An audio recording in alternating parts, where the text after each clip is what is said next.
So you're born with T helper cells that are specific to any kind of virus or bacteria that you might encounter in your entire life.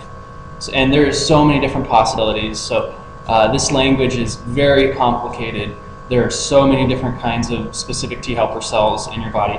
And the first time, or the ones that you're born with, there may only be 2 or 3 of these T helper cells specific to, let's say, HIV or influenza, a certain strain of influenza, so you have 2 or 3 that are specific to this certain type of virus, and then it's activated. It begins to split. Or here the example says only 10. So and then it splits and makes 1 million. I'm sorry, not split. It divides, and then it makes these lymphokines, like Jesse was saying, and yeah. And at that point, you have many cells specific to whatever pathogen you're dealing with. Okay. It's important to know that these cells get targeted by HIV, and as we go forward and learn about the way that HIV affects us, when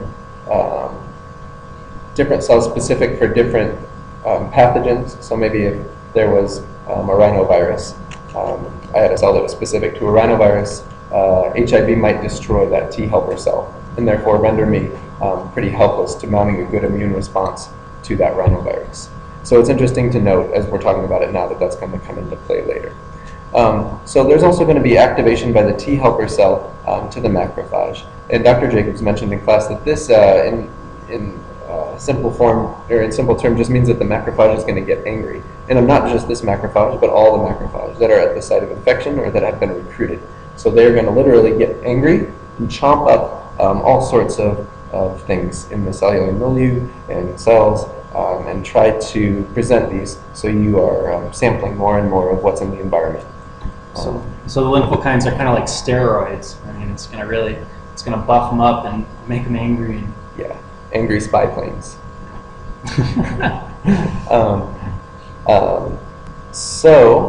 Okay, here we are. And this is a good illustration of the different receptors. So we talked about the satellite dishes, or cellular receptors that are on T cells and macrophage. And one of the important points that we're going to come back to later is that CD4 receptors are present on both. These are going to be the primary receptors that HIV is going to bind at. And we're going to talk about them in the future. So you're going to get that information again, but it's a real key piece of information, as Sean mentioned. CCR5 is present on both. So CCR5 is a co-receptor that we're going to talk about. So when you start to file these away in your memory and understand these, think of CCR5 and CXCR4 as co-receptors to CD4. Remember, these were used as chemokine signal receptors. And CD4 we're going to talk about differently. So yeah, so it is important to keep that straight. The CCR5, the CXCR4 on the T helper, they're chemokine receptors. The CCR5 is a chemokine receptor, but as Jesse was saying, they are also co-receptors for the CD4 satellite. And yes, we will talk much more about that during the biology of HIV. Absolutely. Yeah, good point with that, because that's going to be very important later on. So we talked about T killer cells as being kind of the GIs, or like the troopers. So the general is really going to coordinate this response as these are activated. We said we needed 2 signals to activate any cell, really. When we looked back at the T helper cell, we saw attachment, where the cell needed to attach to the bit of the virus, and then it released the chemical signal, causing it to divide. Again, attachment is going to be necessary for a T killer cell. The chemical signal that is provided by the T helper cell will then tell it to divide and kill infected cells. In class, a question was raised, maybe is this like a safety mechanism so that we don't have T killer cells running rampant? And that was a good observation, and Jake said yes. The fact that binding and a chemical signal are needed to create that immune response, make sure that we don't just have kind of a runaway, uncontrolled immune response. We already talked about the lymphokines being important to activate macrophage and make them angry. These lymphokines coming from the T helper cells. They're also important, like we said, for activating T killer cells. And here it's noted that when T killer cells are activated, they divide. But it's also real important to note that the T killer cells' main function in the immune system is to kill infected cells. Now this might be confusing when you think of viruses in the bloodstream, because there are viruses in the bloodstream. T killer cells are not able to target specific virion or virus particles in the bloodstream. They will only target and kill cells that are infected. All right. Good point. So they don't kill the viral particles in the bloodstream. Definitely make note of that. Yes. So on this slide, I think the thing to note is that CD8 is the receptor that is present specific to T killer cells. Just to back up a moment, we talked about this response being specific, and in each of these is specific. So now, since we have gotten away from the innate immune system, the type of immune system or cell-mediated immune system based upon the CD4 cells is all going to be specific. And this is going to be hindered by HIV, which we'll talk about in a minute. So, another piece of the immune system, the other cell in the immune system we're going to talk about in this class is the specific B cell, or a B cell. It's good to know that B cells are important in coordinating the antibody response for the body. And that's about the extent of their role that we're going to talk about in the course. So we also said, again, we're going to pound it into your heads that, first of all, they must make contact with a piece of the virus presented by the antigen-presenting cell or the macrophage there. Then the B cell will, once the lymphocyte signals from the T helper cell are received at the B cell, will divide. Just like we said, we need a lot more of them than there are initially in the body in order to create a good antibody response, which is their job. So then they're going to make antibodies. Okay, so these are the 4 types of cells. I think in the next slide we'll see that B cells are CD20 positive.